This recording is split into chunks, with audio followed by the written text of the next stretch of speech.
Thank you, everyone, for joining us today. We're running a very, very tight schedule, like a Swiss train, I keep calling it.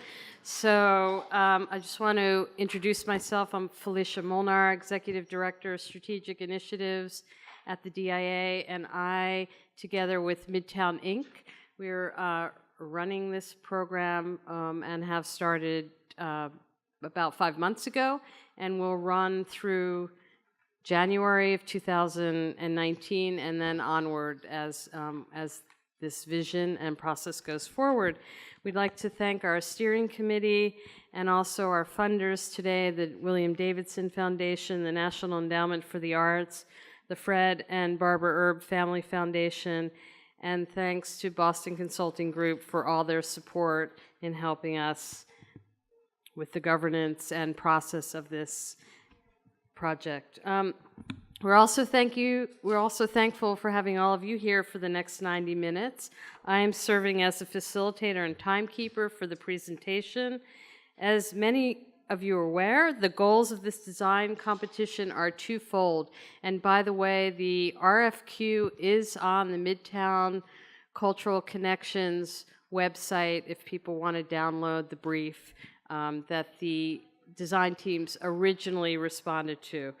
But the first vision is to reimagine the exterior grounds of the DIA to make them highly visible, welcoming, flexible, and functional to support year-round programming, and two, to explore elements from the cultural community to help connect all the institutions within this district. There are 12 institutions to encourage walkability, wayfinding, parking, etc., while engaging the community through the design process. Over the next 2 days, we will be hearing from 8 teams. We already heard from 1 this morning, so we'll have 7 going forward, and their partners to explain why they believe they are best suited to lead this effort. They're sharing their initial ideas and how they're going to approach this design challenge. Each team has 45 minutes to introduce their members, to present their credentials. A Q&A will follow with 35 minutes from our jurors and hopefully a few questions from our audience as well. The last 10 minutes are reserved for final statements, and during this time we ask that you do the following. Please turn off your phones. If you would like to ask a question, please use the microphone. Also, since there's not a lot of time for everyone to speak, we have comment cards either in your programs or you can collect them outside, and we hope you'll leave them for us because the jury considers them very important to have everyone's impressions of what you've been hearing. We are live streaming these presentations on Facebook, and at the conclusion of this week, 3 teams will be selected to advance by our jury, and the public announcement of the 3 teams will be sometime in July. It's now my pleasure to turn the floor over to Walter Hood and his team. Walter comes to us from Oakland, California. His specialty is landscape design, artistic fabrications, urbanist research and practice. No stranger, I think, to Detroit. So welcome, and we'll ask that you introduce your teams. Thank you. Thank you very much. My name is Alma Dusolier. I'm a studio director at Hood Design, and we're extremely excited to be here today. I'm just going to run through who is the composition of our team. We're very lucky to have been joined by NADA Architecture from New York, Arab Engineering, the San Francisco studio is joining us for all sustainable engineering aspects of the project, Alibi Studio, local, Katie Newell over here, and Culture Lab Detroit. The composition specifically of our team, and some of the members are joining us in the interview. I'm going to run through really quickly.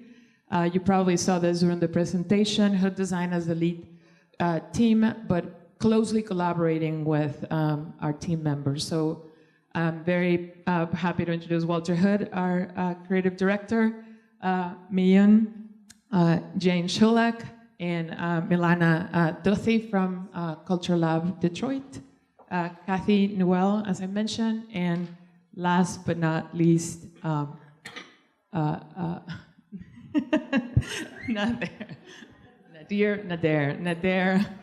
Terani. Nader Terani for Nada, from Nada. All right, that was very, very smooth. Okay. This is a running issue we've had with Nadir's name and the pronunciation. So you can kind of see it's a joyous team here. First, I'd like to just start off, why we think we're the best team to be selected for this.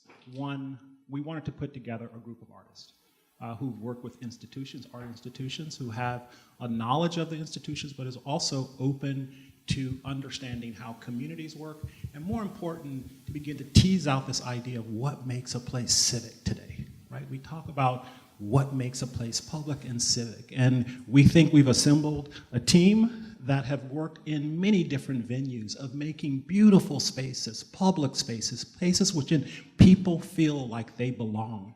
And one quality that I'd like to say about our team is we will deliver something idiosyncratic, not something that you've seen in any other place, because we value this process, the process of making, process of asking questions.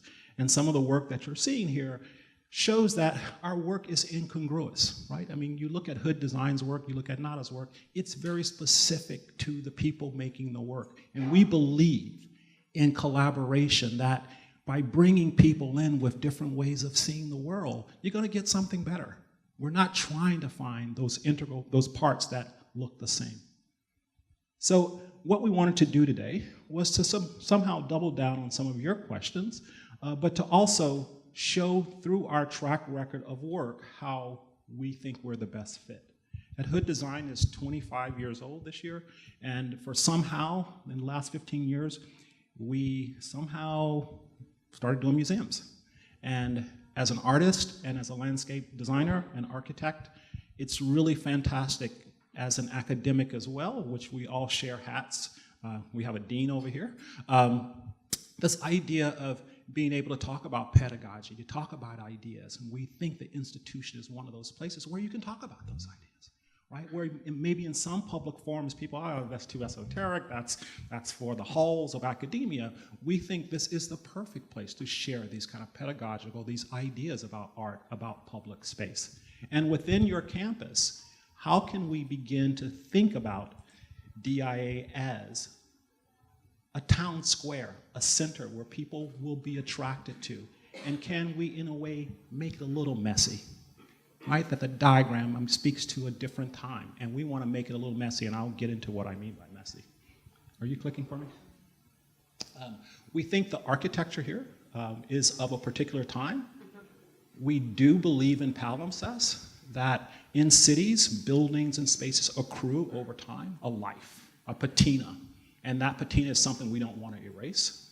We want to add to it and bring certain things out, and again, as we show through our case studies, we're able to do that. And we wanted to go through your 5 various questions, and we kind of arranged them in a different way, but we wanted to make sure we touch base on each one of these. The first, this idea of a nexus between the community and cultural life, the setting for urban life in Midtown, reimagine relationships. Wow, that makes you kind of think of a lot of different things, right? In a place that used to be full, and some think is empty, how do you begin to kind of see the world in a different way? The buildings are still the same. I think some of the people are still the same, but a lot of the people are different, and they want to reimagine things in a different way. We think that we can begin to talk about this in a way that's not an either-or proposition. It's like both and, like all of these things. And I think the first case study I'd like to take you on a trip to, Alma, is the Melbourne School of Design, and I'll let Nada present this. Good morning. It's a great pleasure to be part of this team. Walter, thank you for the introduction. And one of the big challenges we see on your site has to do with the dichotomy of beautiful Beaux-Arts planning that have formed institutions that over many decades have defined the culture of the city, and yet somehow the insularity of those very building typologies make it difficult to engage in the urbanism of the city. So the other question is how, when you look at Detroit as a community, how do you begin to work bottom up to instigate new urban relationships within that landscape? In the context of the Melbourne School of Design, we had one such example because we were dealing with a building at the center of the campus that was quite impermeable. And the question was, how do you develop a matrix, a network of relationships that brought the entire urban environment alive? There is no back to the Melbourne School of Design because it has no opportunity. The main access connecting it to Swanston Street brings you right in.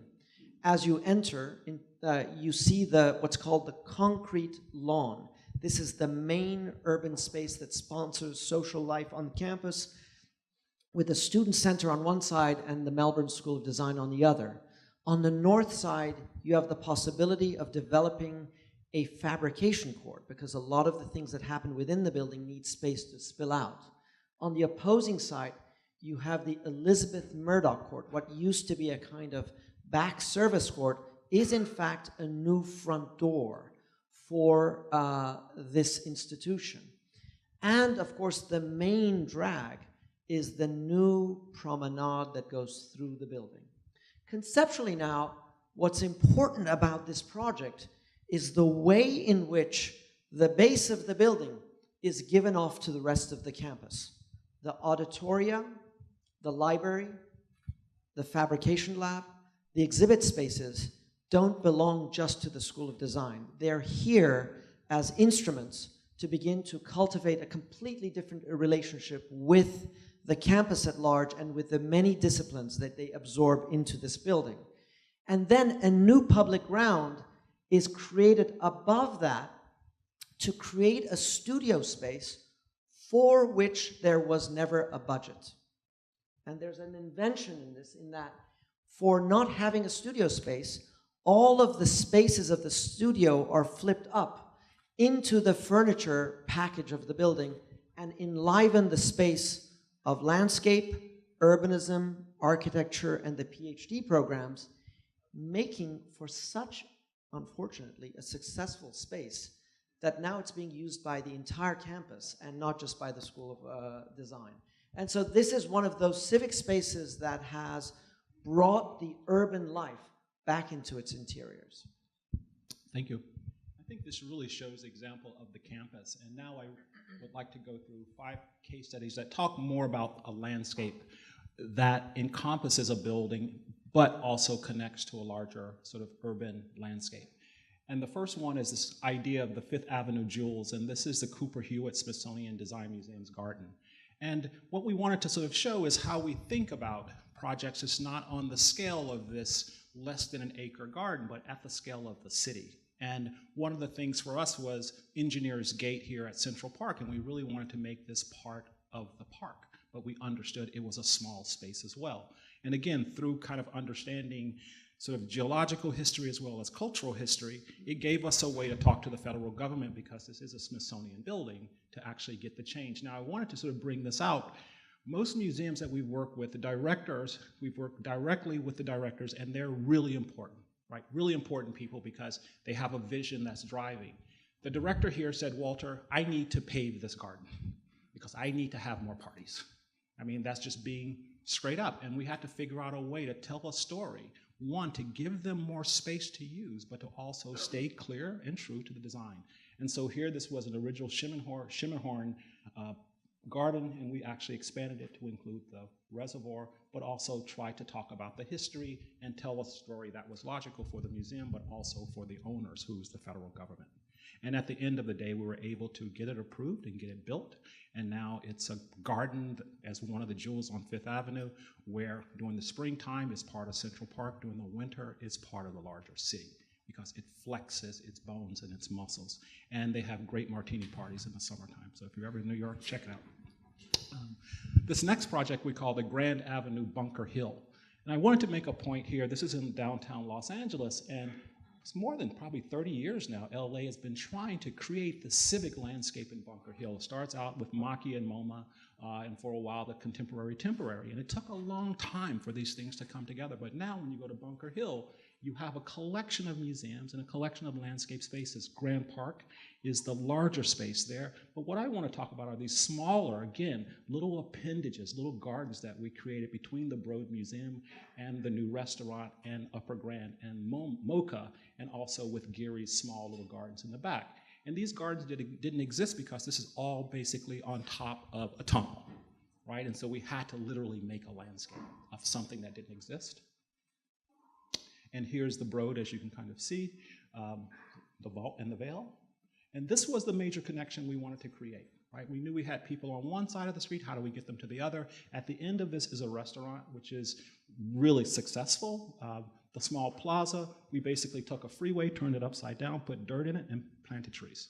And so creating this landscape was almost like, again, building on the fiction of Los Angeles. Now there's a very different civic space here. And I would argue that it's very different than most civic spaces in Los Angeles. It doesn't try to be loud. It just tries to be a nice little respite in the middle of a city. And so we chose some wonderful 110-year-old olive trees that seem like they've been there the whole time. And people like go there as if they're visiting family and friends. And so again, a different way to kind of imagine what a public space should look like. And I have to say, this is probably one of the greenest spaces in downtown. We were attacked for having a lawn. The lawn's like a postage stamp, but all the water goes through this lawn into a sump pump in the back and it's recirculated back through. And you can actually see that because we exist 2 stories in the air. The next project I'm calling the Concourse at Golden Gate Park. It's been 13 years now since the new de Young Museum opened up. Herzog and Dimong were the architects. The concourse was a forgotten landscape. People would go to the de Young, but no one really saw the concourse, which was a sunken space with a stage and some pollarded trees. After we finished the museum, we got emails constantly. Where did you get those beautiful trees with the knuckles? Right? Because people couldn't see the landscape. And this new building and landscape actually allowed people to see the park anew. And we think this might be a fantastic approach here. Because when you're in a place for a long time, things disappear, right? And so you need ways to sort of refocus people's attention to the important things. And by creating 3 new gardens here, we were able to bring people to the park and to the museum and give them a shared experience. And one of the things that gardens do, I think, better than parks, they allow you to do more. You can talk about a lot of things with gardens, right? And we don't have that many gardens when we think about them because they take attention to them. But gardens can be very powerful elements. And for the new de Young, we have a children's garden and a sculpture garden. And the sculpture garden actually ends up being one of the most well used for weddings, which we never thought about. And again, thinking about your metrics for success, sometimes success comes when people start doing things that you never imagined in your spaces, and it's good. Not the bad stuff, but the good stuff. And the last one I wanted to share with you was a Confederate Charleston. We're working on the International African American Museum here, and the museum is located up on the top right, and the conversation that we're trying to have at the museum is with all the Confederate monuments and elements and detritus that exist in the city. And so the museum is telling a different story, and it's creating a different precinct. And so instead of creating one civic space, it's all of Charleston that you experience these things. And the history, as in most of our projects, is something that we build on and try to vet. And here we know that at least 40% of the African slave diaspora landed here and were actually either died or was shipped south to New Orleans or made their way to the Northeast. And again, this quadrant, you have an aquarium, you have a new museum, you have boats that are going out, taking tourists. How do you tell this story of something so powerful? And again, we use this through the medium of landscape, and we tell the story by excavating the site and really, again, building a palimpsest to the site.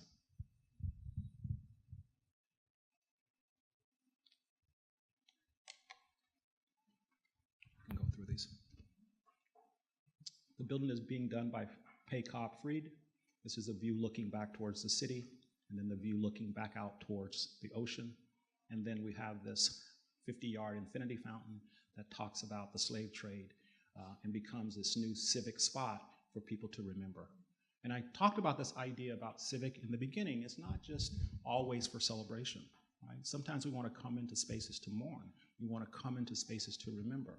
So we really have to think about the multidimensional aspect of it. Now, those projects that I just saw begin to suggest that there might be different ways in which we think of districts and the city. And these few diagrams might begin to suggest that some ways you might think that you're part of a larger set of institutions in the city. And there are ways to do that, right? That you want partnerships that don't exist around you, but they might exist at the scale of the city. Or, like the Fifth Avenue Jewels, we know we have this long road that just goes forever. But maybe it's about a spine. Is that something that we can begin to kind of think about? Next.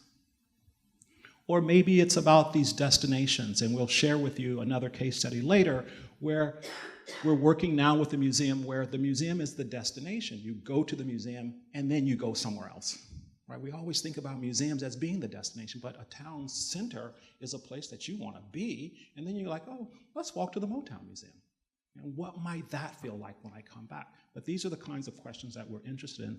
And lastly, what if this place became a park, became a campus, became a set of gardens, right, that you can reimagine in a different way that would force us, right, to experience space differently. Now I'd like to turn it over to our beautiful stakeholder institution community engagement group right here, who will take us through some local ideas. Okay, well, first of all, I want to thank you, Walter, for that incredible introduction. And also to say that for Culture Lab, we are so honored to be a part of this process. As you know, Culture Lab very much operates as a creative placemaking model. We believe that a thriving arts ecosystem contributes to a happy and healthy community. CLD helps structure a platform for invitation for institutions and the public to convene together. As an agile and intentional platform, we want to bring this kind of work to this institution. The photo above that has actually Salvador in it as our moderator, if you all can see Salvador on the right, I think, is a photo of our annual dialogue series. Dialogues have the following qualities. Topics are important, relevant, timely, and engaging panelists that are diverse and innovative through leaders. Event locations are accessible, stimulating, and harmonize well with the topic. Production values and professional are befitting of Detroit's worldwide cultural significance and with an emphasis in representing Detroit positively. Here's another. For our program, Art in the Immigrant Experience, Culture Lab commissioned a site-specific work by the artist Gary Simmons, and then we worked with the Museum of Contemporary Art Detroit and Bedrock to activate a vacant space in the city. And then for 3 months following this very elaborate installation process, we filled it with dialogue, conversation with that showcased Detroit artists and their work, workshops with youth, yoga, a lot of Detroit musicians, and really tried to bring the community into this vacant space to provide three months of programming about what it's like to be an artist working in Detroit and also an immigrant as well.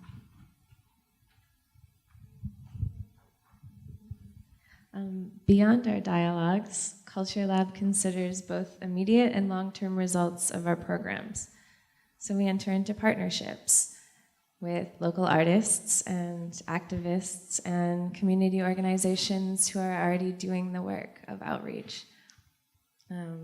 We seek partnerships that are impactful and responsive and community influenced. We commit to projects when determining our partnerships that build relationships founded on mutual trust and respect by promoting the values of inclusivity and sustainability. For our program, Culture Lab partners with local artists to whatever extent possible to expand not only local exposure and the experience, but also so that we can learn a little bit more about what the arts environment is capable of expanding in our programs as well. So For last year's program and the year before that, our dialogue program has partnered with local artists and activists on a neighborhood tour who are interested in sharing the important work happening in their neighborhoods toward demystifying popular illusions surrounding art, intervention, and abandonment in Detroit today. The last slide you saw was an example of some of the workshops that we give. That was a workshop for the politics and possibilities of green space, where we worked with Cass Community Social Services and an artist to teach them skill building and recycling materials to create macrame planners, and then they were showcased in other iterations in a more formal setting to showcase the work that was created.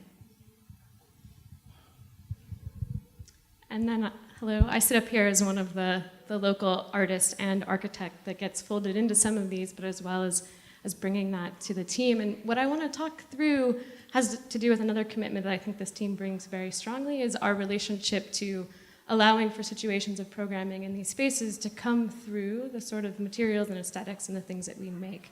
And so the design studios that are sitting up here all have a very strong commitment to the materials and the aesthetic of what is made, but also the process for which that goes through. So first, just showing a couple of things that that I've been making over the last several years, and we can just flip through these, but these are works that are done on sites throughout Detroit, and in some cases, I think there's a few Flint projects up there as well, but it really takes an interest of reworking and remaking spaces that are already existing, and re-seeing and sort of allowing others to re-see again materials that are in fact already there. Not to displace what's there, but actually to pick it up in a moment of transition and offering a new sort of space to the city that oftentimes is also part of the dialogue or the conversations that we may have about what is exactly going on in the city at that time, or conditions, even the more detrimental ones or the more exciting ones of things that are actually happening through with change. And so the work that Alibi Studio has been focusing on here is actually really a way to kind of honor and tend to our spaces and what exists, and to bring that as a form, even those that are more temporary and those are more permanent, as kind of a gift to the city and a place that allows for others to then activate it in very different ways. And in essence also becomes our form of research on the city as well, in a way that we can learn more actually through the process of making. And I know that's something that all of us on this team are very much so committed to. The last couple of slides also indicate something, I think maybe the next one. I wanted to place these in here just as my role of being director of the University of Michigan at the Digital and Material Technologies program. I think that's something we've discussed on this team, as understanding Detroit as being a wonderful necessity and opportunity to have to rethink how materials are used here, as this being a very special place and a space that's also very much so about our culture of making, our history of making, our technologies that come with that, and to really sort of honor what can and should be done here, seeing it uniquely for this space and the legacy and sort of what's to come in this city as well. So as we keep going forward, I find those actually very strongly as well in the projects. I think maybe the next one shows one of Nada's, for example, if you slip to the next one. So I think where maybe Alibi Studio has been doing a lot of work on sort of the visual and optical and material effects of certain very local situations, I think Nada now starts to bring us into some of the conditions where we see these things becoming very occupied. And I think one thing that's great about the projects that come, and there's some more hood projects in here as well, is I think often these are made as wonderful material and programmatic, or I should say material interventions and activations, but part of the excitement for all of us comes in ways that it's then activated by the programs, and such as things like the Culture Lab actually brings to the city as well. And so these demonstrate, the first one was a market, and now we're actually seeing an interactive celebration of the, how many years of MIT? 150-year celebration. Of MIT through an interactive, this is actually a large installation on the river that then brought not just having everyone interact with the campus of MIT, but to come to the river, which is very important to the city in that case. And then there's some more projects in terms of actually looking at the connection between very large spaces with this bridge that also in its sort of quality of material and material use becomes this object of curiosity that one wants to actually linger longer in something that is instead otherwise a bridge for pedestrians between two places. And I think for one wants to be below it because of what one gets, above and below in those two different situations as well. And that folds in as well some of the work that Hood Design has been doing in terms of supporting artworks, not just of their own. They are exquisite artists as well, but this is an installation in the San Diego airport that is made with several artists, I believe, being hosted in terms of the graphics that are on that. That's what it is. So really kind of pulling together those that are passing through from conversations all throughout the airport and those that are there as well. And then to have the gateway that's over in Oakland, California now. And for the next project, that brings us back to something I want to say as I discuss through these material and intervention aspects is we're also very keyed into them being not just the moment of being finished, but the moment of them holding the performances. And so not just supporting the kind of visual culture that we have, but also the prominence of the performing culture and the civic culture and what you all bring to the settings that we have in this location.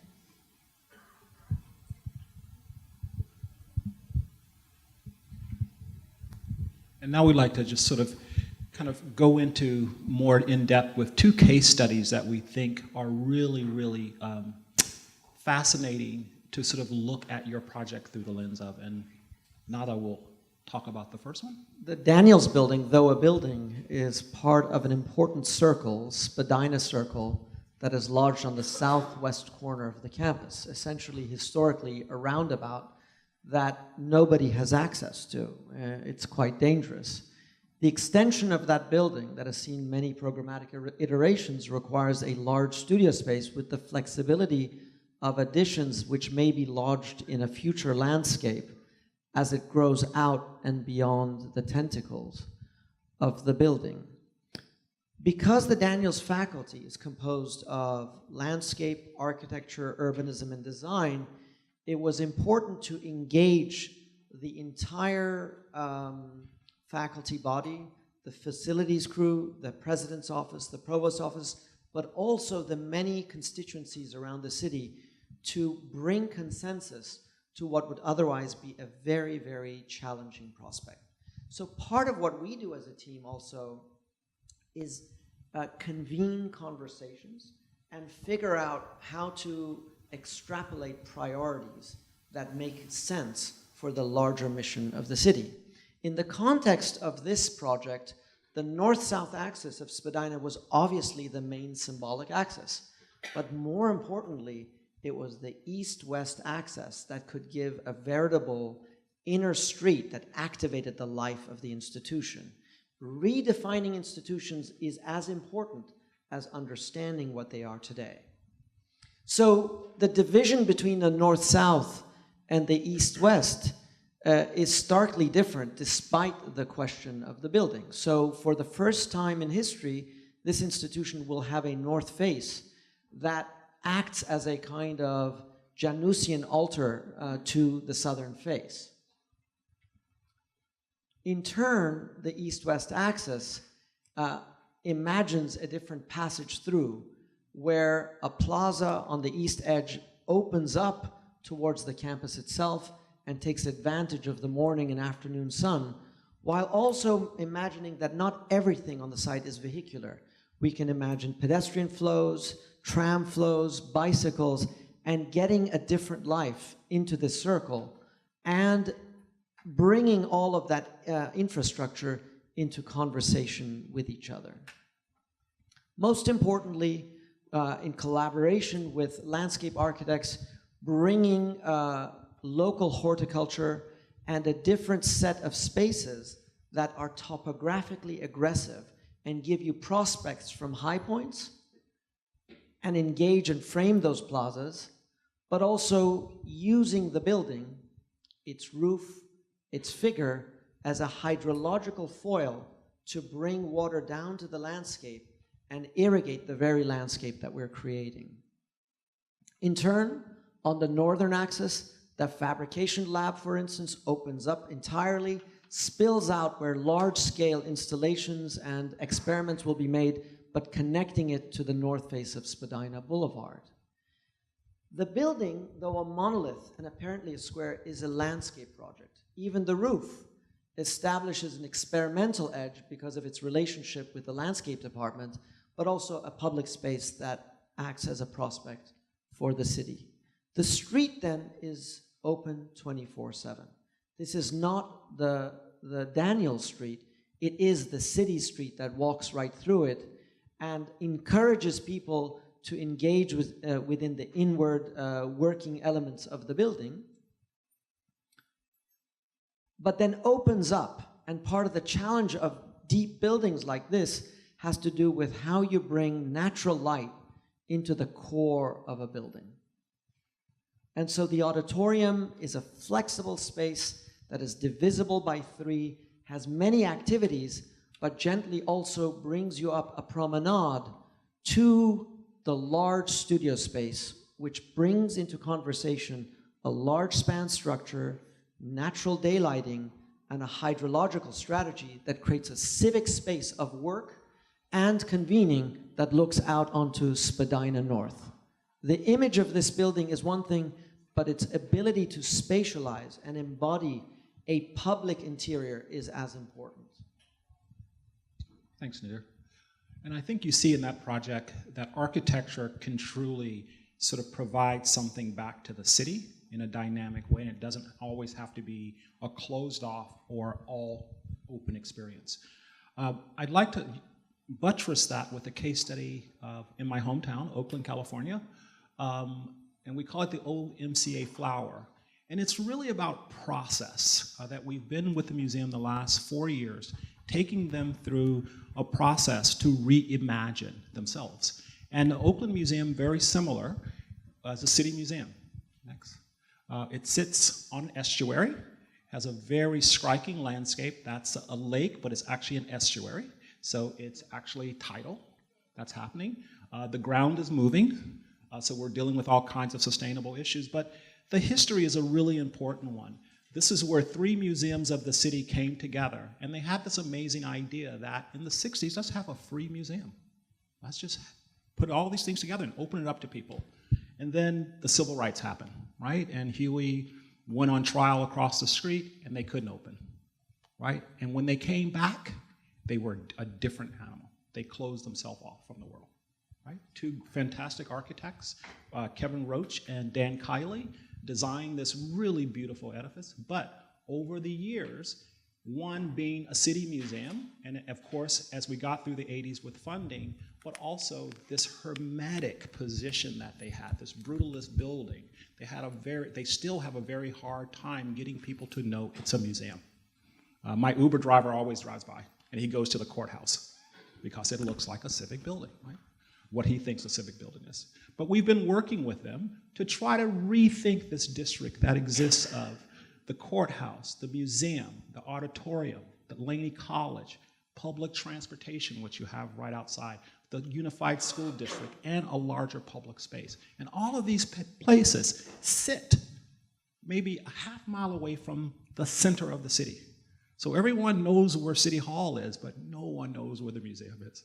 And so this notion of I have these 2 bifurcated pieces, how do I talk about it? And so Lori Fogarty allowed me to sort of take them through this process where we talked about the city and the museum and the garden. The museum is infrastructure, site curation, and then breaking the box, and really thinking about, can we ask different questions of the institution to arrive at a different set of circumstances? And once we went through that, we started understanding, one, that no one ever looked at the city from the museum's point of view. It was always from City Hall looking down. No one ever looked up, right? And again, these curiosities for us, no one ever thought about that the museum and the downtown area were just 2 different neighborhoods. For years, they've been trying to connect. And I said to Lori one day, when I want to go to the museum, I have an image in my head of where the museum is, and I go. I'm not looking for the best street that has the best street trees and all of that. I have an image, and I'm going. And we spend so much time trying to make these connective things, but people go where there's stuff, where there's other people. And so we started then thinking about, if we edit the world around these places, can we begin to see the world differently? So we did it with public spaces. We looked at the metrics. We also found that Oakland has a plethora of gardens. And we were able to bring them out because we were in a garden ourselves.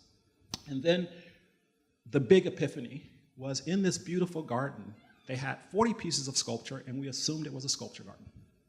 And they said to us after, why are you looking at sculpture? We're not a sculpture garden. But they had been accumulating sculpture, and they had been curating sculpture. And so one of the big epiphanies were, we are not a sculpture garden, which allowed us now to talk about culture and some of the other events. The curators don't want to curate inside, they want to curate the city. Yep, all over the city. They have ideas for every place but the museum itself. And then once we went through those, we had workshops with staff, as well as city agencies, as well as local neighbors, that basically broke the box, walked the city, and got people thinking about how the museum could be reconceptualized. Now, while this was going on, our mayor went to a mayor's institute, the world started looking at this little zone, everyone came together, and then we created a master plan. Now, here's the big epiphany. At the Oakland Museum, we found out that you could leave and walk for 3 hours, maybe 3 miles, and there's stuff to see, right? That I could literally, we took them on a walk, and we could actually go and look at things like a cathedral, a roof garden, art, and other things, and they had never considered that their neighborhood or district had stuff in it. And this, for us, then allowed us to conceptualize that first walk. The no-brainer one is around the lake, which is 3.1 miles, which people run every day. Then we found that there was another one you could get down to the waterfront, and then the last one was to the east. And at the middle of it is the museum. And it gave Lori this idea, as the director then, a way to fundraise and a way to tell the story. And then after seeing this, she goes, it's a town square, right? So I'm at a meeting last week with the mayor, and she goes, how is our town square coming along? So the town square is now the word, because we've somehow said this is the center and this is where people will come. And so now we're working on the Civic Arena, building a new porch where there will be new events here. We're blasting open the east side of the museum to allow people in from the lake. Hopefully this happened yesterday when the Warriors had their big celebration. It happens in the parking lot, right? And so this will become the new place for that. There will be new views back out to the lake and to the mountains and inside the gardens. By opening it up, we're removing all the trees that were planted in the 60s because they were all dark and they were all dark. And so we're bringing light and change and more sustainable issues here, bringing water in and actually making links now through public space to other civic spaces. Now, I just wanted to say there's a 7-minute warning. Yes. It was supposed to be 10, but I let Perfect. you go. Okay. At the 7-minute mark, we wanted to say, how do we define the measures of success, right? I think all the projects that we try to show today, we think they're successful. One, the ones that are older, they're still there, and people still love them. Two, the ones that are being made, there's a level of excitement through process and how we've kind of changed and shifted how we might want to think of public space. I think in the time of pop-ups and no investment, we think we've found ways in which we can still invest because we think investment is still the long-term thing. And through the multidimensional sort of aspect of how all of us go about the work, through making, through bringing people together, to allowing people to speak, that we think we can bring a successful scheme and a successful project to this place, and sustainable. And this is one image. This is the new De Young Museum. If you want to get married, this is the #1 place. And we never thought about it in the design, but we did think about how people move around and how they see things. And so, again, we're open. We'd like to now open it up to you. Again, we think we make things that we can talk about in really tangible ways because we have that track record out, and we think we've assembled a world-class team here to come and work on your project. So we'll leave it open for questions now. So we're opening it up to the jury now. Do you want to introduce? Yeah, I think the jury should introduce itself Okay. before we start. Any questions? My name is Salvador Salort. I am the director of the DIA. Hi, I'm Rick Rogers. I'm president of the College for Creative Studies. I'm Juanita Moore, president of the Charles H. Wright Museum of African American History. I'm Julie Bargman. I'm professor of landscape architecture at University of Virginia and principal and founder of Art Studio. Hi, I'm Maurice Cox, Director of Planning for the City of Detroit. Kara McCarty, Director of Curatorial, Cooper Hewitt, Smithsonian Design Museum. Mario Moore, I'm a visual artist from Detroit, but I live in Brooklyn. William Gilchrist, Director of Planning and Building for the City of Oakland, and I also missed the Warriors Parade. And I'm Jonathan Massey, Dean and Professor at the A. Alfred Taubman College of Architecture and Urban Planning at the University of Michigan. Okay, open it to questions. Go, Julie. Yeah, I just wanted to maybe give you guys an opportunity to talk about Arup. A lot of us know Arup, but folks here and in the audience may not. So what would their role be on the team?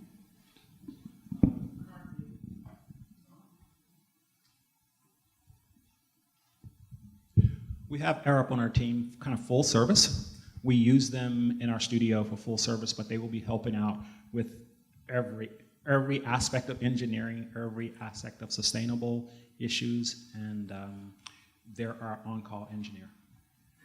And so literally for everything, civil, structural, lighting, water management, it all. It's important, I think, to elaborate on the question of the relationship between engineering and design more broadly. Though Arup is not here today to speak for themselves, I would say there's a shared ethic amongst this team about how the relationship between art, design, and engineering can and should be more holistic. And to the extent that we believe that we all share a Hippocratic oath towards the environment at large, we don't try to fulfill different punch list items on a lead list. That, in fact, more often than not, we lead the conversation on areas in which communities and institutions can be forward-thinking about ways that they use their resources, but also redefine sustainability not only in terms of energy, but also in terms of the social, economic, and cultural impact they have on the site. So to the extent that one can measure or develop a matrix of metrics about what succeeds, we also need to find ways of having a conversation about how a cultural institution may thrive even when it's less efficient in certain areas because it makes up for it in other terms. And I think Arup is great because I would describe them as going beyond the one-dimensionality that other engineers may suffer from. They bring a cultural conversation to that table, and they understand the larger way in which we may help redefine sustainability together. And just to add to it, our experience with them, they're working with us on OMCA. Let's just say if we were doing groundwater infiltration, they would have 5 engineers in the room, not only a civil, there might be a facades guy, there might be a mechanical engineer, but the way they approach it is not based on a specific task, but based on knowledge. And so literally helping to problem solve, the engineering team is a very diverse team. So we're not just looking at someone doing bioswales. Yeah. I may. Is this on? Yep. Okay, thank you. Fascinating presentation. One of the things I found most compelling was a thread through a couple of the case studies where the institutions themselves allowed reprogramming or redesign or opening up physical accommodation around your intervention, as opposed to you just providing a placemat of sorts for an institution that was going to stay hermetic and just perhaps have better means of walking to the front door. Actually changed the front door, opened up, or made the ground level part of that experience.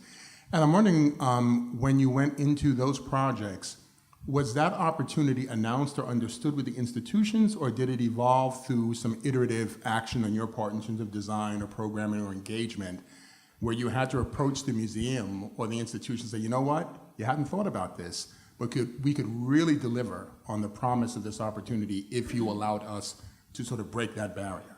Because that was a really fascinating thread I saw in a couple of the projects you presented. I'll start out first.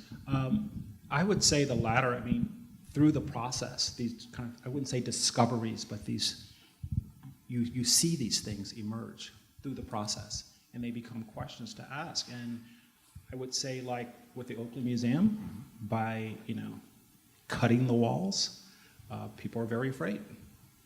But the idea, if you look at the success of things that have been happening outside the walls, we were able, we have a Friday night thing that happens outside the walls of the museum, which has forced the museum to kind of see that this hermetic existence just not working. And so then to provide a strong idea to build on that, so that people they don't feel like they're taking a risk, but ways to sort of connect those breadcrumbs. And it just turned out in this project, we ended up with 2 projects side by side that had a very similar mission. In other places, like the Cooper Hewitt, they said, we want this to be a certain way. We want it to be open 7 days a week. We want it to take a lot of use. And so it depends on the example. I would say both and. As students of design, we're taught to advocate for porosity, openness, inviting the public. As we engage in communities and institutions, more often than not, we realize how pressing are issues of security, theft, terrorism, among a range of other things that would defy the kind of openness that we espouse towards. So in the context of certainly the Daniels Building and the Melbourne School of Design, we had a very progressive and forward-thinking client. But there wasn't a client.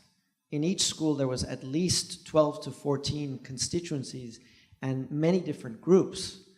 And because of that, we discovered that while everybody's looking out for their own particular territory within the larger scope of the work, we would be able to carve out something larger than the sum of their parts.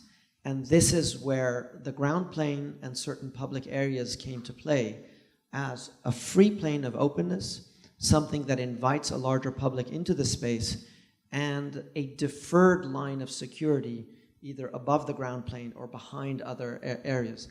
And there wasn't 1 ounce of resistance once everybody understood what's in it for not only them personally, but them as an institution.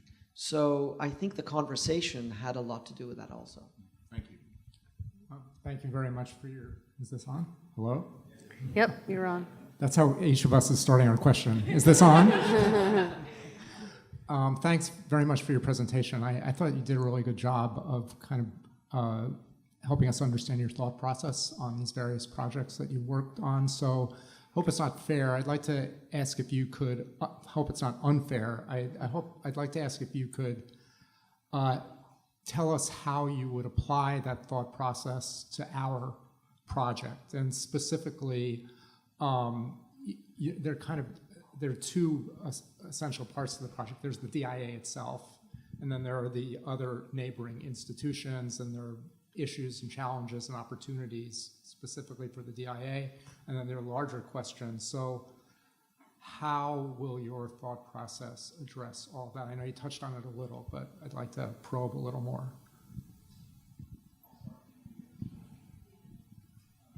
I think with any of the project, it's going to start for us with research. And I use research in a broad sort of sense, but really digging, right? And I use that metaphorically and figuratively that, I mean, for us, culture is really, really important. And time past is just as important as time present and time future.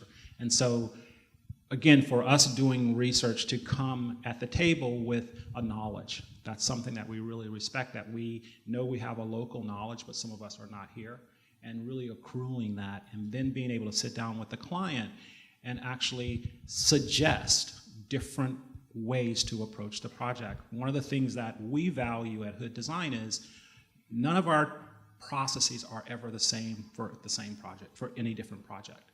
And so, you know, we might have a client take a bus tour, we might take a walk, but it depends on what that trajectory, what comes out of that initial research and sort of talking with the client.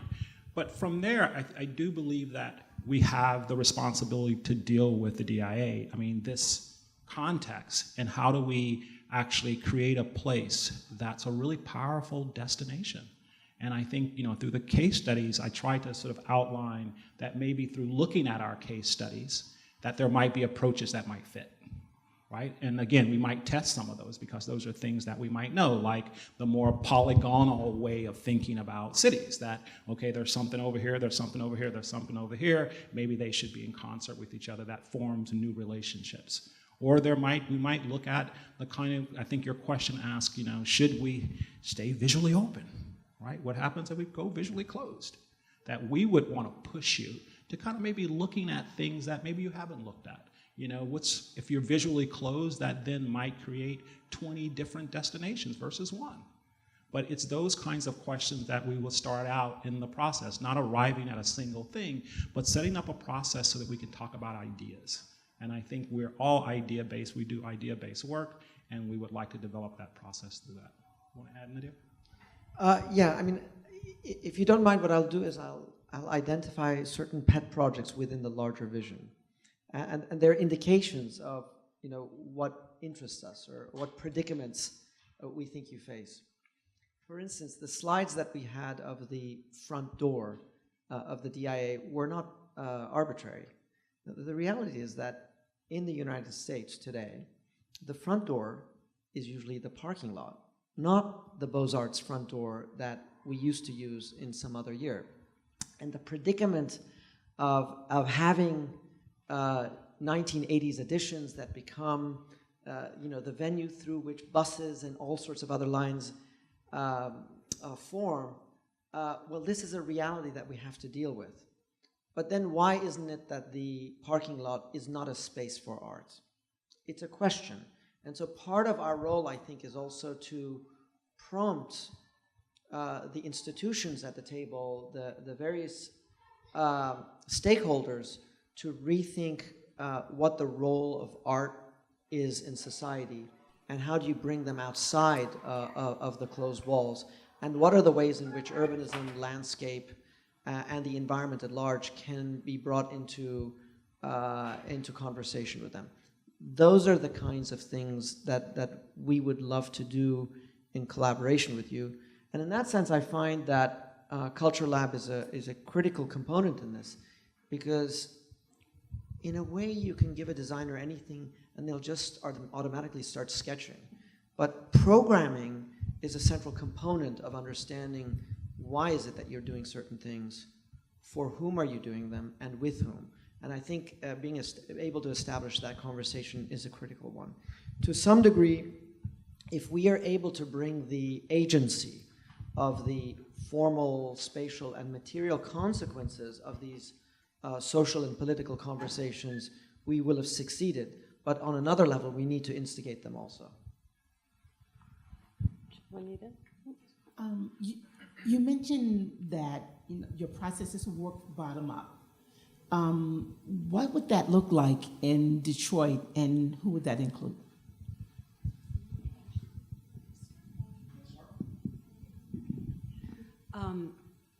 So I can talk a little bit about the Culture Lab process, because we're going to hopefully make something, but people have to come to it.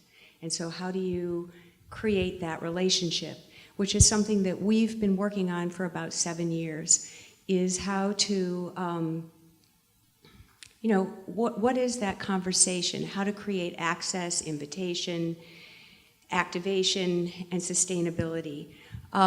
So we actually, and this is it's a little difficult to explain, but when we have an experience or develop our programming, it's actually developed by the people or along with the people that live in neighborhoods, that are leaders, that are activists, that are artists, that are culture producers, and also just thinkers, and we work very closely with them to develop a conversation that seems to make sense on a certain level, that people want to participate in.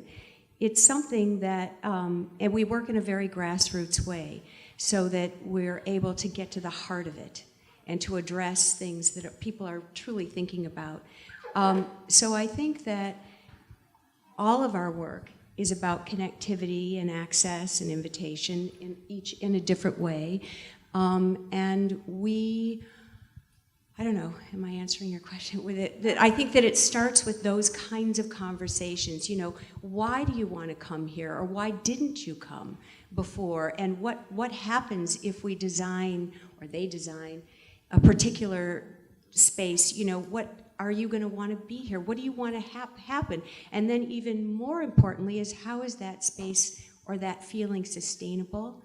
You know, so we do a conversation that's a very, you know, it's a 2-hour experience, and we try very hard, what does sustainability mean for Culture Lab?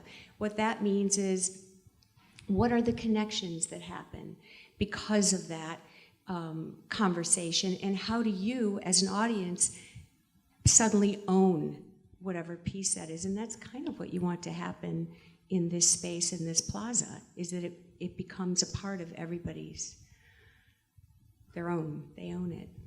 Well, to add to it, I mean, I think one of the reasons why, I mean, I'm attracted to having someone like Jane on the project, Culture Lab, is that we're really interested in this notion of, can we create an event that can create that model for participation, right? So it's not that you're in some room with Post-its or whatever, but that we can think out of the box and kind of bring people together that maybe wouldn't come together, and then begin to have conversations around doing that, because we have the institutional space. But I think what we need is the kind of the outlier, right, who can come in and almost help be the person who's constantly pushing. And I think that's how we need to start asking questions, because we keep asking the same questions, right? And you get the same thing, but you gotta like come around from the other side, maybe ask a different question. And Detroit has the answers too.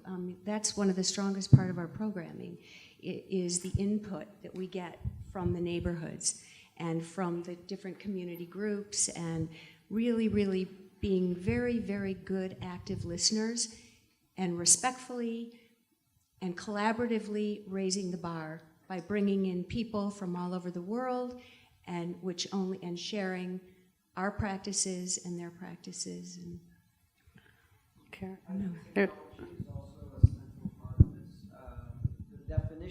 the definition of the public space, which may have in another century been relegated simply to the spatial politics of interiors and exteriors, now has been breached. We are right now live streaming on Facebook, but we also interact with spaces and programs and the possibility of the creation of new forms of art and food and picking each other up through this.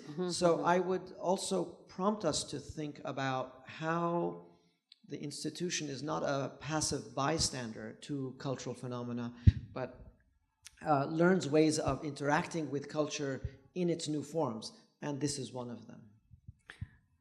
5 minutes. So one question, Maurice? Wow. Very, very stimulating examples, case studies. I think one of the challenges for us as a jury is we have to try to figure out what you are going to do. You know? And how much it's going to be dependent on space and accommodating activities or programs. What role does architecture play here? Right? The museum hasn't asked for an addition, and yet a lot of the work that NADA shows fundamentally changes the way those institutions work in the community. So I'm trying to figure out how are we going to do that through landscape architect programming collaboration. And so if you're able to be a little more explicit about what opportunities you see, or what types of things here are you pretty determined to try to leverage, because there are many challenges for these institutions to have any kind of meaningful relationship to each other. How are you going to begin to address that? I mean, very specific examples like this building to that building, we need to change that relationship, and we might be able to do it by fostering that. I'd like to hear some specifics. I can give you a couple examples and then open it up to others to elaborate on it. One of the challenges of the relationship between the DIA and the library is that they're both object buildings. By being object buildings, they establish the protocol of a formality and a frontispiece towards them that is effectively inactive. So one of the challenges is to think about how is it that a different spatial protocol, a different program, a different edge may define the blocks.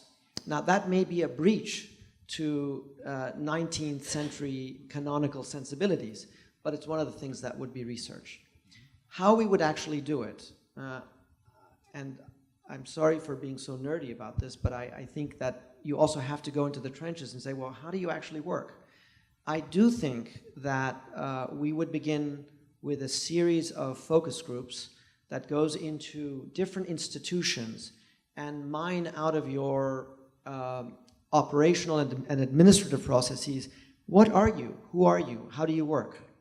Then I would have a different set of roundtables bringing in different institutions together to see what are shared projects and what, besides New Year's Eve, what are the other events that bring you together at least 12 times a year, 24 times a year, and what can you bring into those shared projects? Once you establish what those shared projects are, they become the implicit and explicit substance for programming. Programming involves money, it involves space, it involves enclosure, and I add to that the one thing that Detroit has that certainly Melbourne didn't have, and that is the seasons. What you do in the winter is fundamentally different than what you do in the spring and the summer. And so I would like to bring in a different conversation about how time impacts the way that you think about your institutions. And I hope that that opens up a range of possibilities about how the client is not a passive recipient to the design processes, but is a key stakeholder. I'm trying to make sure I understand the question. Is your question around the roles of the people on the team, being an architect, landscape architect, artist, or you want examples of how are you going to deal with the front door? Well, no, I thought your answer about the front door relationship between two buildings was very specific. Yeah. There are about a half a dozen other institutions that have front door or adjacency issues. I'd like to know if you saw one that you say, wow, we really need to work on that. Because there's a meaningful relationship that can be established. So we know this one, that was a great example of the Beaux-Arts ones. Yeah. What about the others? Well, the other one is the parking lot, right? I mean, just how the car has taken over a lot of the space. I think that the roads and the parking does not allow the buildings to have a presence. So I think that's kind of the lowest hanging fruit for me. I mean, if you think about, again, that's why I showed the examples. If we thought about this as a campus, we would think about how we entered buildings in a completely different way versus, let's say, if we thought about it as a park. Let's just say if we said, okay, each individual building should have its own gravitas, and which if everyone had their own garden, its own precinct, but it didn't mean that they still couldn't exist together. And I guess I feel at this point that there are many different ways to solve a lot of these problems. But I think the team that we've assembled, I think we're interested not in making that two-dimensional drawing. I think that's the biggest thing I can say to you. We're more interested in, as Nadar was saying, talking with each one and trying to find different ways in which those relationships might not emerge if I only thought of it in a two-dimensional plan. And that's why we tried to show different examples of how we arrived at different conclusions for different places. And it's not about making a drawing, it's through a process. And that process, hopefully, we've laid out enough of it that you can kind of see our interest. I know that Hood Studio and Cultural Lab worked together before. Has Hood Studio and Nada worked together before? No, we haven't. This would be How our did first. you find one another? We've known each other for now maybe 20 years. We're academics, and I've taught at MIT, and he's been to Berkeley, and I really have always been interested in their work, and so we've had conversations over the years. We're going to open it up to the. And thank Kate. you. We're going to open it up to the audience for questions. We want to give people a chance if they want to please come up to the microphones. if we have any takers. Otherwise, we're going to let the jury keep going. All right, thank you. So sorry I slowed things up. I didn't want to make a big presence, but I can't help myself. This is pretty exciting to me. I would just like to know the international visitors, people who come from abroad, because I know there's places in other countries, other attractions in the world that are actually have this type of thing happening already. And what's going to be the draw for the international visitors? I'm not sure if I understand the question, but I'll cite an example which I would probably not pursue, but be aware of, and that's called the Bilbao effect. If the idea of a project like this is to invigorate a community and an environment through a new icon and the centralization of an institution, I would probably say that would be one-dimensional and programmatically thin. To that extent, to go back to Maurice's question about the urban definition of these institutions, I don't think this is about the DIA specific.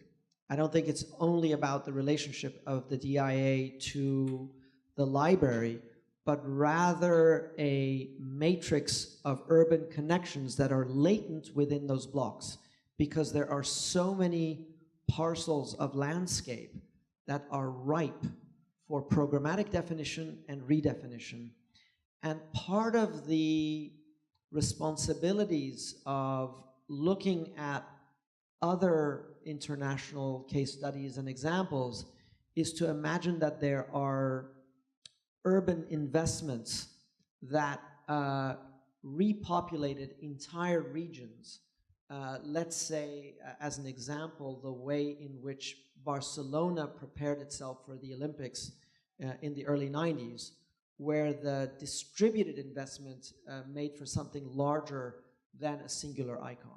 And so I would think of this in that participatory mode, that this has to emerge bottom up, but with a rightful and open eye towards when is it when a building needs an iconographic presence, but when is it that spaces need to be able to operate heterogeneously and autonomously from each other. And so this grid of the matrix is an indication of the dispersed investments outside of the front door syndrome. We have another question from...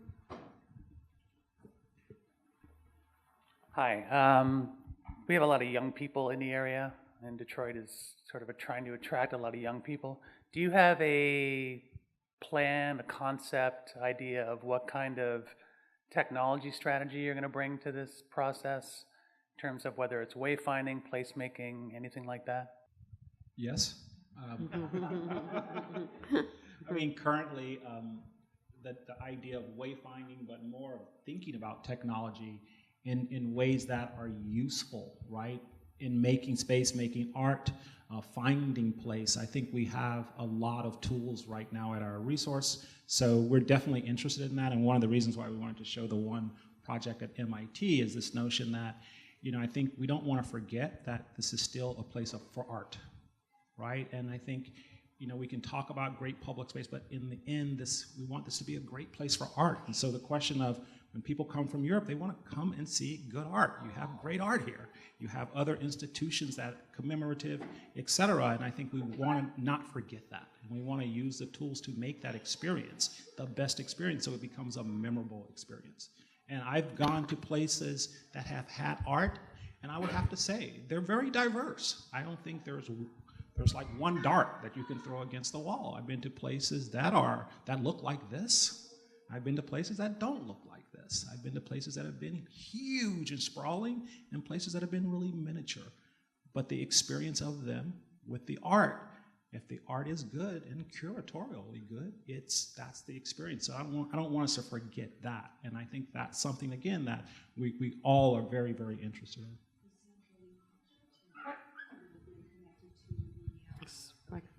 Also celebrating culture, being connected to the Detroit Public Library, being connected to the Charles Wright, being connected to the CCS.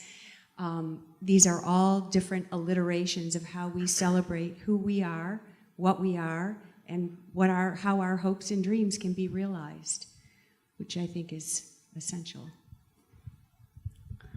In relationship to the youth, and this is not a direct response to your question, I think one of the things that my personal investments, but I believe it's shared with others, is also about the pedagogical relationship between these institutions and the city.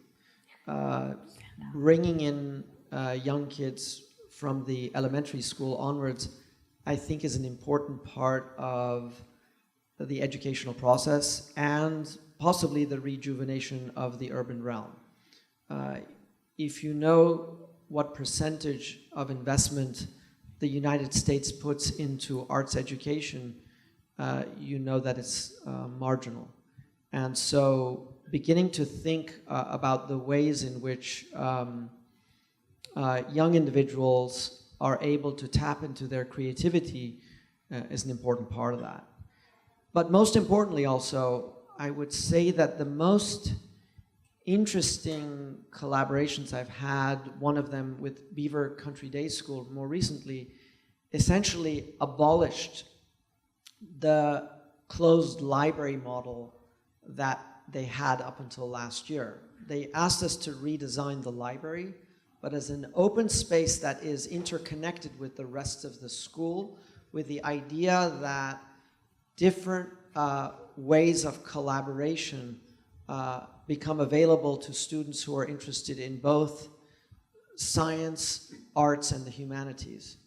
And so to the degree that I can imagine the different stakeholders being at the table begin to recompartmentalize or erase the compartmentalization between the inside and the exterior of the institutions and between spheres of art and science, I would say, you know, how is it that you can bring food not only to nourish the people on the site, but as an educational force? Yes, I too am, I didn't watch Anthony Bourdain, but I tell you, I was emotional at you know, seeing his passing, because I realized that one of the things he did was to tap into something far deeper than food itself, but the way in which culture operates through food. And so I'd like to see what are those things that in your minds are irreducibly Detroit, and how to make them manifest in the programming of the site, but across time and across generations. I think we have one quick question, I hope, and we'll have to go into the closing remarks. Go. Thank you. So my name is Seidi, and I'm from Senegal. We are friends. I live in Detroit. So in celebrating the idea of culture, the museum have a very aesthetic and a very diverse collections that celebrates all cultures. Yet, for city dwellers and international migrant that settled in the city, is still close, but also very far and not accessible. So my question is, in reimagining the space and opening it up or closing it up, how much thought is being given or is being put into the idea of the diversity that we hold within the walls, not being represented, or folks that are from that diversity not having access to this diversity in the walls when it comes to art and culture? Why are we here living in this city and being urbanites within 10 minutes ride from the city, from the DIA? Thank you. If I'm understanding the question, how do we make the art more accessible, right, inside?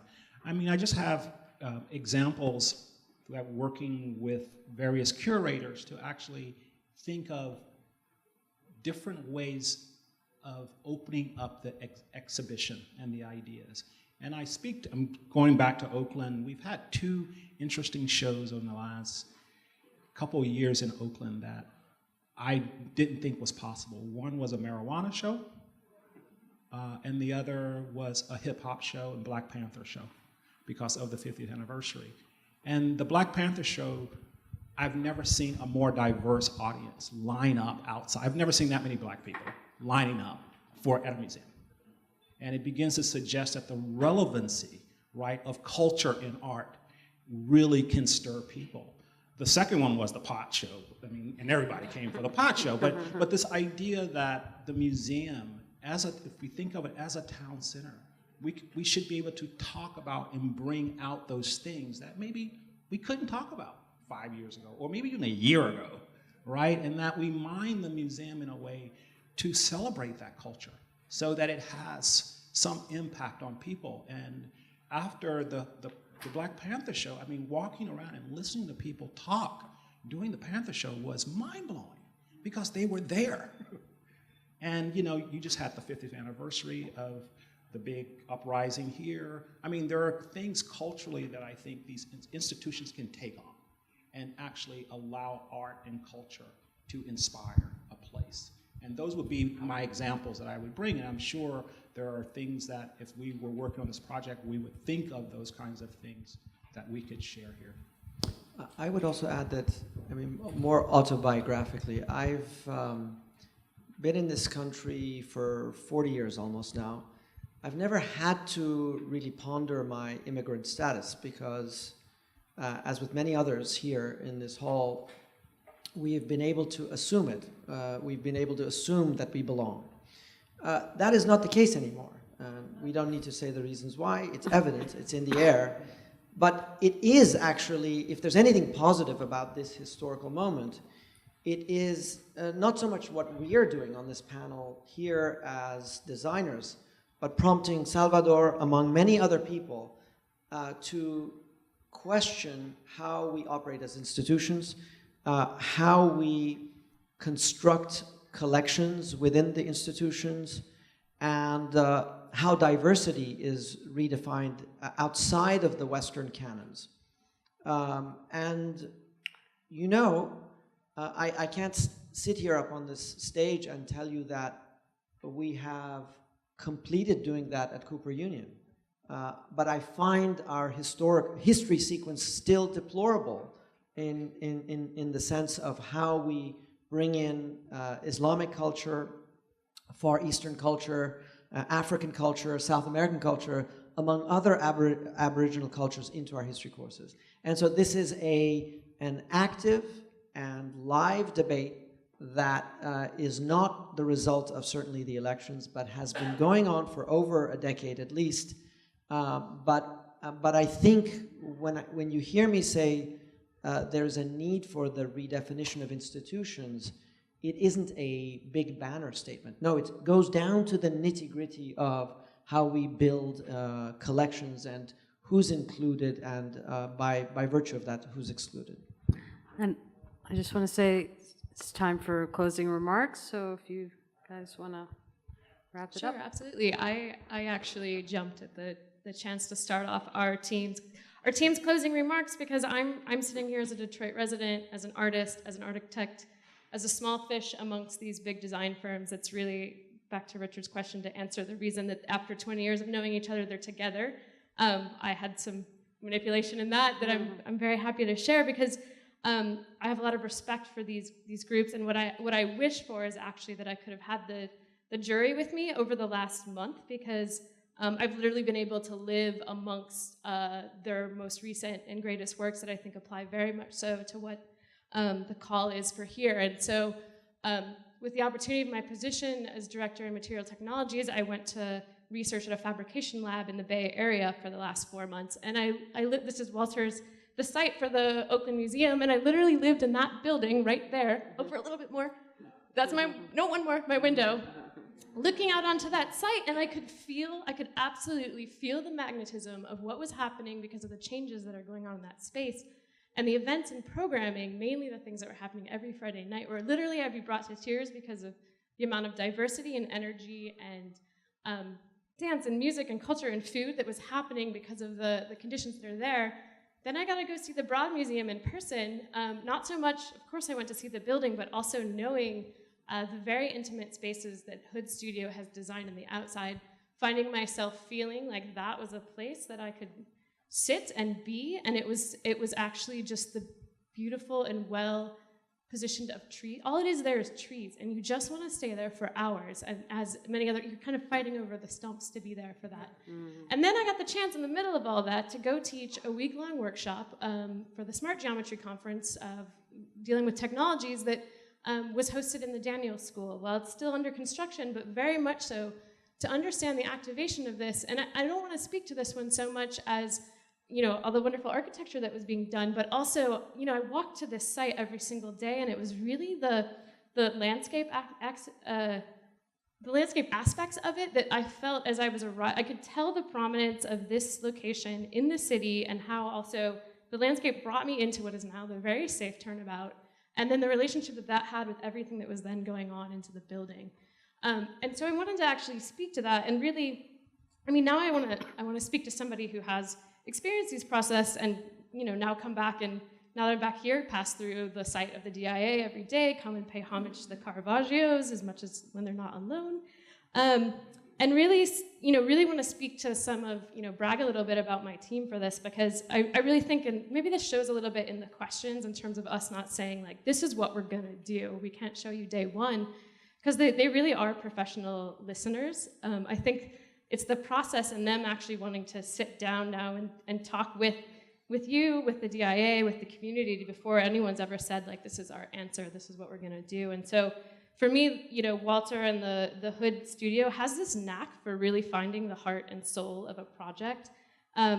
They do it, the kind of the gift of landscape that they do to a space, really, you can feel it in the city, you can feel it in the urban scale, and they're actually the firm, part of pulling this team together, they're the firm that, to my knowledge, has the most experience with working with museums, which I think is phenomenal and something that's actually quite strong to their portfolio right now.